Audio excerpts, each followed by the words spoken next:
Evening News with Frank Reynolds. Tonight, John Scally sees a critical 48 hours ahead for the Vietnam peace talks. Reports on a weekend wedding for Jacqueline Kennedy. Howard Cosell calls the Olympic Committee morally wrong for suspending 2 black athletes. And a film report contrasts the campaign styles of Hubert Humphrey and Richard Nixon. Now, here is Frank Reynolds. Good evening. The State Department this afternoon denied a report from Paris that North Vietnam has responded to a new peace proposal by the United States. The report came from United Press International in Paris and quoted a North Vietnamese diplomatic source as saying, "The answer of our government has already been transmitted to the Americans." State Department spokesman Karl Bartsch said he knew of no facts to substantiate this report. The fighting in Vietnam has dropped to its lowest point in 2 months. There were only 7 enemy-initiated actions yesterday, and the downturn in military activity, plus the continuing diplomatic rumors and reports, are keeping alive the hopes that a breakthrough to peace is imminent. ABC's diplomatic correspondent John Scally reports from Washington.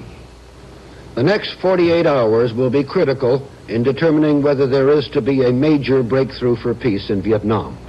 The White House and State Department are acting as if nothing unusual is afoot and as if time is no problem.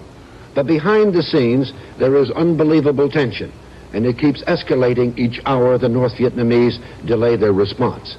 It's generally recognized there's a sudden momentum for peace that has been secretly set in motion. And if there is to be a favorable move by Hanoi, it almost certainly will come before the weekend is over. If the waiting period drags on, it inevitably reduces the chances that the breakthrough will come from this super-secret round of talks. What makes this particular moment so promising is that for the first time, Hanoi is showing a willingness to make some concessions. Whether it will spell them out more concretely than it has so far is at the root of the problem. One of the unsolved mysteries is why Le Duc Tho, the chief North Vietnamese representative in Paris, has stopped off in Peking after visiting Moscow. Is he there to inform the Chinese of a decision Hanoi has already taken to move towards peace? Or is he consulting with the hardliners in Peking about how to answer the newest American offer? If so, it could be bad news, even though there's reason for believing the Soviets are urging Hanoi harder than ever to make concessions at this time.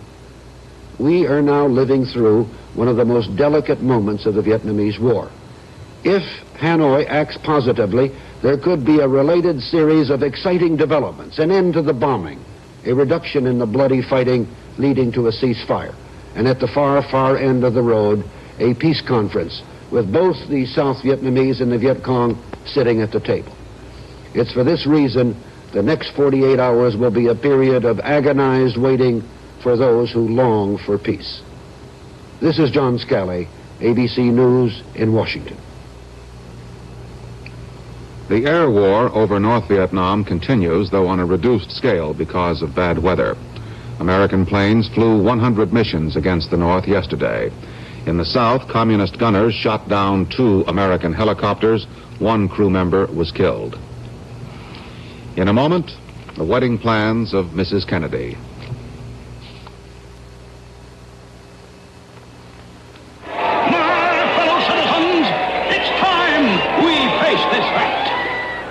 Ocean Spray cranapple juice tastes mostly like apple. Cranapple juice is delicious, but that's because of the apple, not the cran. The apple, yummy, sweet, trustworthy apple. Friends, this noble juice should be called apple cran, not cranapple. A vote for me is a vote for apple cran.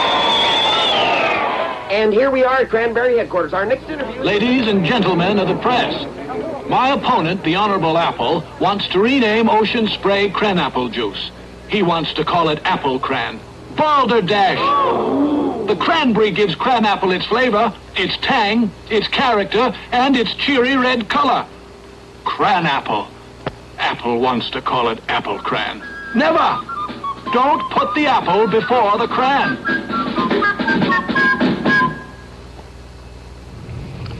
Mrs. Jacqueline Kennedy and Aristotle Onassis are on the island of Scorpios in Greece tonight. They will be married probably on Sunday. probably in a Greek Orthodox ceremony, although there are religious complications because Mrs. Kennedy is a Catholic and Onassis is divorced from the former Tina Livanos. The wedding will be private. Mrs. Kennedy and Onassis have been friends for several years. This film was taken during a prior visit by Mrs. Kennedy to Greece. The place is the Athens airport. Onassis joined others in giving Mrs. Kennedy a ceremonial farewell.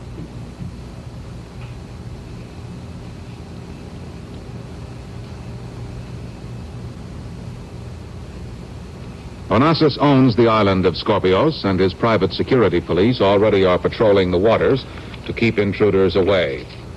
All over the world, the pending marriage is a topic of conversation. Just about everyone wishes the couple well.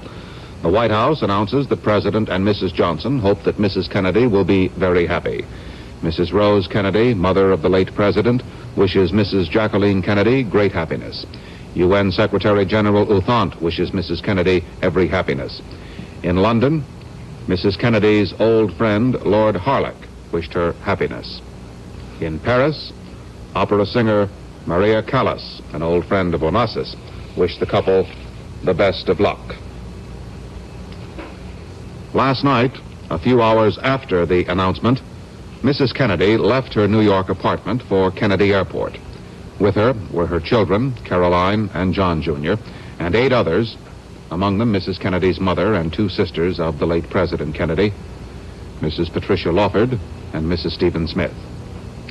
Onassis owns Olympic Airlines, and Mrs. Kennedy and her party bumped 90 passengers from an Olympic jet to fly privately to Greece.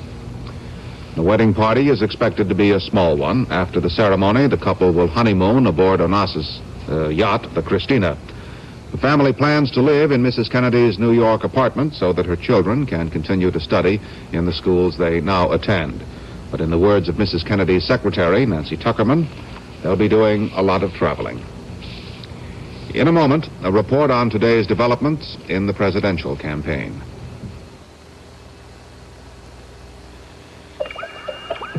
It took some doing, but finally we fashioned an exciting new wax for furniture polish. It's this lemon wax, which can be found only in Favor from Johnson Wax. Favor with lemon wax nourishes your furniture so you see new wood lights running through the grain, darting, popping, lights you've never seen before. So be sure you know your lemons. Get Favor with lemon wax. It's good for the wood. Hurry, let's play bridge. The floor.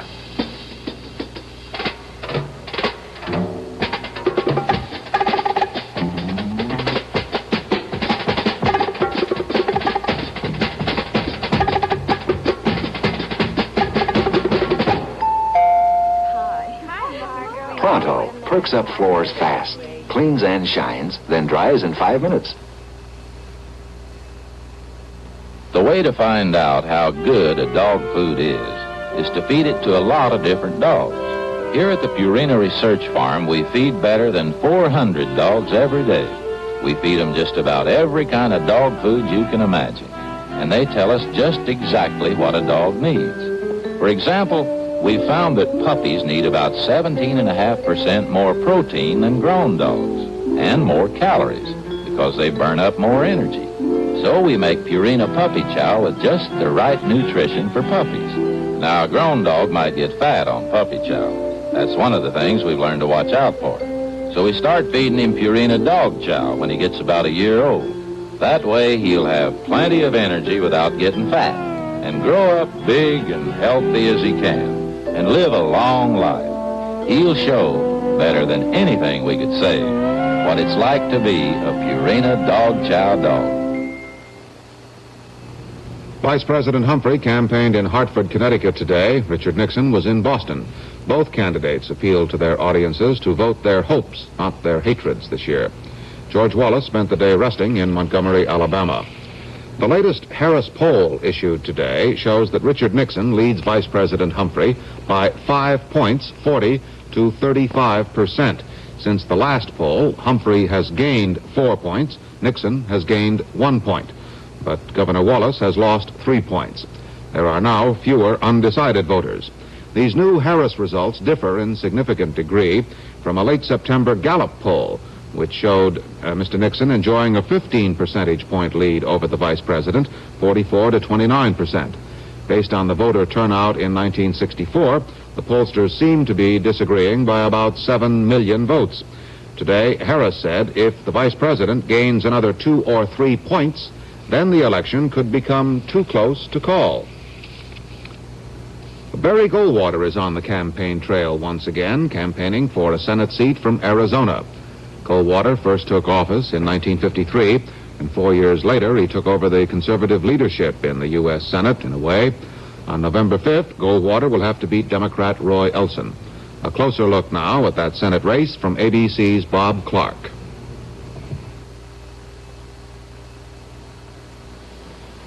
Barry Goldwater, it says here in this fancy campaign ad, is above all else a product of this land he loves. There's a little poetic license in this, but not much. Barry Goldwater is still Arizona's best-known product, and 4 years after his crushing defeat by Lyndon Johnson, he remains a uniquely popular figure here in his home state. His campaign for the Senate is well-oiled and well-financed, with contributions coming in from old friends all over the country. This Goldwater ad appeared as a costly 8-page supplement in most Arizona newspapers. Goldwater's Democratic opponent is Roy Elson, protege of 91-year-old Senator Carl Hayden, who's retiring after serving 56 years in Congress. Elson is running on the Hayden record of a half-century of service to Arizona. He courts the labor vote, Goldwater's weakest flank at factory gates, but he's so little known, most workers aren't sure whose hand they're shaking. Goldwater's campaign is an echo of his presidential race in 1964, with the same stern calls for law and order and victory in Vietnam. His Vietnam views are almost identical with those of George Wallace and General LeMay. He would expand the air war, bomb Haiphong and other targets if peace talks fail. I join my military friends and academic friends who feel that the war could be over in a maximum of 2 months if we followed the proper targeting. My position is that we must achieve an honorable peace through a combination of applied and discriminate military force on the one hand and continual negotiations on the other hand. The use of military force must be discriminate because of the reality of Red China and Russia, both of which are nuclear powers, and we can't afford to second-guess them at this time. Well, Senator, do you feel that Richard Nixon will try to win this war if he becomes president?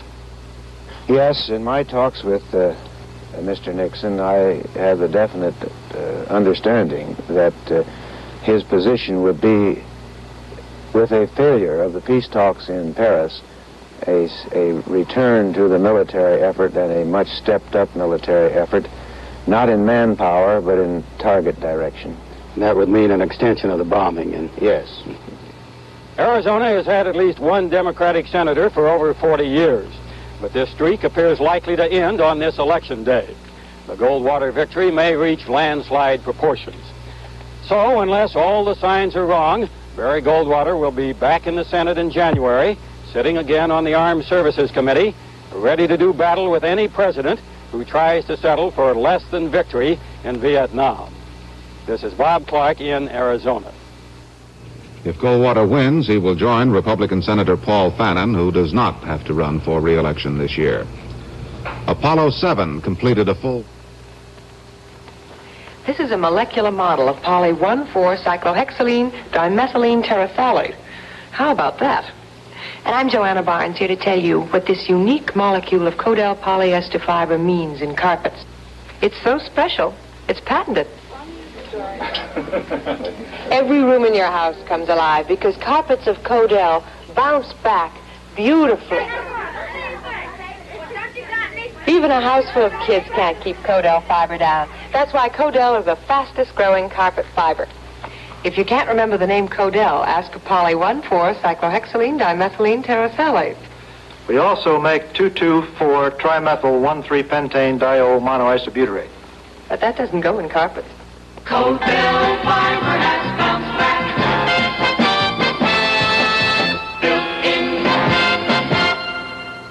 out on Codell, a member of the Eastman Kodak family. Apollo 7 completed a full week in orbit today, enough time for the next Apollo crew to fly around the moon and back. The 3 astronauts conducted maneuvers essential to the coming moon flight of Apollo 8. More on that upcoming lunar flight now from ABC Science Editor Jules Bergman. November 30th, just 5 weeks from today, may be the date 3 American astronauts are launched on a flight 10 times around the moon. With the stunning success of Apollo 7, the space agency hopes to move up the launch date of Apollo 8, the next flight. Reason? To beat the Russians, who are getting a circumlunar flight of their own ready for launch.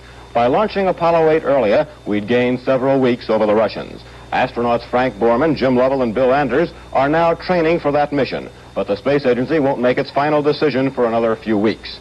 But if Apollo 7's last 4 days are as successful as its first 7, the odds are that Apollo 8 will go around the moon. Today, Wally Schirra, Don Isley, and Walt Cunningham hurled themselves into an orbit 100 miles higher, testing their big spacecraft engine. It went perfectly, jolting the 3 astronauts with a force equal to going from 0 to 1,000 miles an hour in 1 minute. Another critical test. If that big engine doesn't work perfectly, astronauts can't get back from the moon. This is Jules Bergman reporting. The United States Olympic Committee, which last night apologized to Mexico and to other countries taking part in the Olympic Games for the action of 2 American Negro athletes who staged a symbolic Black Power demonstration on Wednesday, today told both men to go home. Tommy Smith and John Carlos stood on the winner's rostrum with bowed heads Wednesday and raised clenched fists with black gloves as the national anthem was played after Smith's victory and Carlos's third-place finish in the 200-meter sprint. Earlier today, newsmen gathered outside the American compound to get reactions from the black athletes. Most of them were cool to the questioners. Former Olympic champion Jesse Owens refused to talk. Olympic boxing coach Patrick Albert reflected the mood of most of the athletes. And bring things up against the United States. There is no movement, there is no nothing. No one is like no one. We abide by the rules. And I wish everybody go home. Newsmen tried to get comment from Lee Evans, the sprinter. There have been rumors that Evans is sympathetic to the protesters. Evans wouldn't talk either. ABC's Ray Falk couldn't get any comment either from the wife of sprinter John Carlos. Carlos personally told newsmen to keep away. Won't you look around? Next man come up and put a camera in my face, speak up in my face, I'm gonna knock him down and jump on him, man. Believe me, I'm telling you. If you know it's good, go out and see if you can talk to one of the coaches. Just leave me alone. All right? But not all of the American black athletes were sympathetic to the demonstrators. Here are the reactions of 2 members of the United States boxing team. Their action was due to under their circumstance, but as myself, I'm going to accept the medal no matter who give it to me. So I don't care whether the gentleman that they asked not to give it, if he want to give it to me, that's fine. He can give it to me. I'm not saying I don't want him to give me anything, because if I earn the medal, I don't care if a baby give me the medal. I want my medal. You know about Carlos and Smith. What's your reaction to that? Actually, I don't have a reaction. If that's the way they feel, that's the way that's the way they feel. And if my chance comes to get up there and get it, and I feel that way, I'll do it. If I don't, I just won't. So, well, what are you going to do when you get the gold medal? Probably accept it. In what way? Over my neck, It's like that. So obviously the reactions are on an individual basis in Mexico City. ABC sports editor Howard Cosell is in Mexico City for the Olympics, and he has these comments on the controversy. What it did, the rules and traditions of the games were violated by the actions of Smith and Carlos. Doubtless the preponderant weight of American public opinion will support the committee, but nothing is solved really. The U.S. Olympic Committee, in the manner of the fabled village of Brigadoon, appears on the scene once every 4 years. It is in the main a group of pompous, arrogant, medieval-minded men who regard the games as a private social preserve for their tiny clique. They view participation in the games as a privilege, not as a right earned by competition. They say the games are sports, not politics, something separate and apart from the realities of life. But the black athlete says He is part of a revolution in America, a revolution designed to produce dignity for the black man, and that he is a human being before he is an athlete. He says his life in America is filled with injustice, that he wants equality everywhere, not just within the arena. He says that he will not be used once every 4 years on behalf of a group that ignores what happens to him every day of all the years.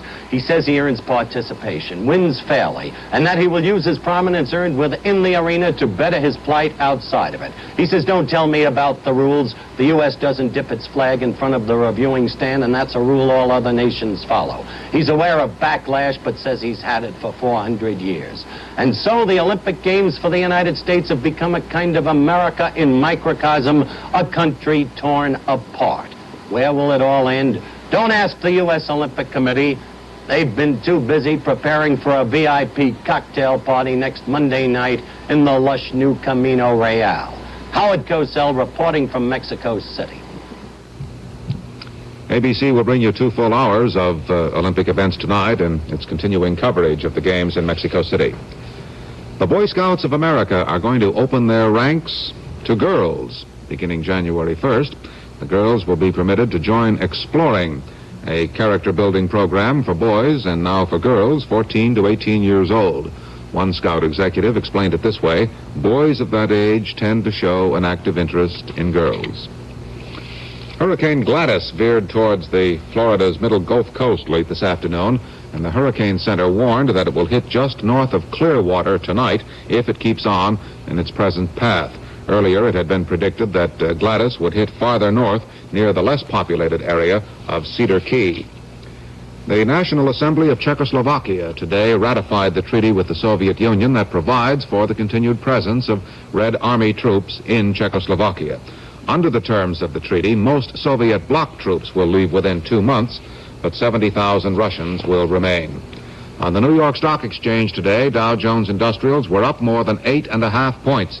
More than 15 million shares were traded. The New York Stock Exchange Index was up 37 cents. On the American Stock Exchange, more than 6.5 million shares were traded. The American Exchange Index was up 9 cents. In a moment, I'll have a comment on the perils of the pollsters. When babies feed with ordinary bottles, air gets inside. Nipple often collapses. Air gets into baby's stomach. Not with Playtex, the nursing method most like mother herself. See, natural-shaped nipple can't collapse because as baby feeds, formula sac contracts. No air gets inside. Formula flows smoothly. Baby gets less air, more nourishment. And Playtex nurser sacs are pre-sterilized, disposable. Playtex nurser, the nursing method most like mother herself. Hello. Mr. Snitzer, what is your opinion about... How do you do? Nice to see you. Mrs. Snitzer, how do you feel after the strenuous campaigning? My girdle is killing me. Excuses. She needs the new 18-hour girdle by Playtex. It's made from a remarkable new fabric Playtex just invented. A delicate webbing with the strength to hold you firm all day. The first firm control girdle that's comfortable for hours. The new 18-hour girdle by Playtex. Came across a couple of items in a New York newspaper this afternoon that struck me as mildly amusing. On page 4 of the New York Post is a story by Lou Harris, the pollster. We've already reported it. It is headed, HHH Cuts Nixon Lead. On page 7 of the same paper is another story headed, Nixon Team Starts Looking to 72. Now, if these two stories do not remind everybody of the surprises and the events of the campaign of 20 years ago, then probably nothing will, unless Mr. Nixon should suddenly appear wearing a mustache and talking about the need to turn President Truman out of office. It is clear now that 1948 is haunting the pollsters, if not necessarily those Republicans who seem to believe their man has it all wrapped up. The man himself, of course, is taking no chances. But there really is not much that Mr. Nixon can do in the remaining 2 weeks of the campaign, and neither can Mr. Humphrey. We move now in these last 2 weeks into a time of introspection, when we finally face up to the difference between voting in a primary or responding to a pollster's question and actually making that fateful and highly personal choice. It's a touchy time. We may be, hopefully we are, on the edge of peace. And the country looks now not really to the candidates, but to the president. Events are overshadowing the campaign and may, of course, affect its outcome. No wonder the pollsters are showing signs of uneasiness. In the end, it always comes down to what the people do. And this year, the people, like the events of 1968, are largely unpredictable. Next, a report on a cardinal who has exchanged his red hat for red feathers. Jane? Jane, I need more nails. Jane? Here you are. Oh, it's you, huh? See, you're adding a rope. Hey, you got a cigarette? Yeah, sure. Switched to Raleigh filters, eh? Decided you wanted to taste a cigarette. Well, good taste is what a cigarette's all about, isn't it? So I'm smoking Raleigh. Those coupons are a good idea, too. That's how I got most of my tools. Come to Raleigh Filters. Come to good taste. And remember, the famous Raleigh coupon also comes on light menthol Bel Air. Bel Air tastes light 'cause the menthol's right. Bel Air tastes light 'cause the menthol's right. Just the right touch of menthol with a white filter too. You get a special kind of lightness when you smoke Bel Air. Special because the menthol's right. Richard Cardinal Cushing of Boston has been many places and taken part in many events in his 73 years. But this week has been unique even for the Cardinal. In Sioux Falls, South Dakota, Cardinal Cushing became Good Thunder Voice. The warriors of the Crow Creek tribe of Fort Thompson, South Dakota, took the Cardinal into brotherhood. They danced their tribal dance, and they presented the Cardinal with a peace pipe and, of course, the traditional headdress. His Eminence responded.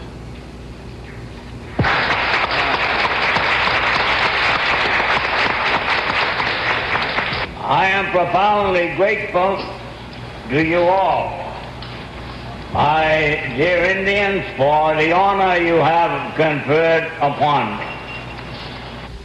It reminds me of getting the red hat as a cardinal. That's tonight's news and comment. I'm Frank Reynolds. Good night.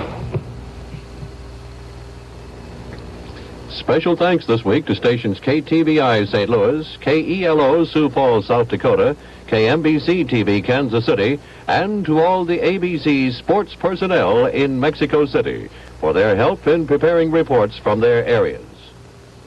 Monday through Friday, in color, the ABC Evening News with Frank Reynolds.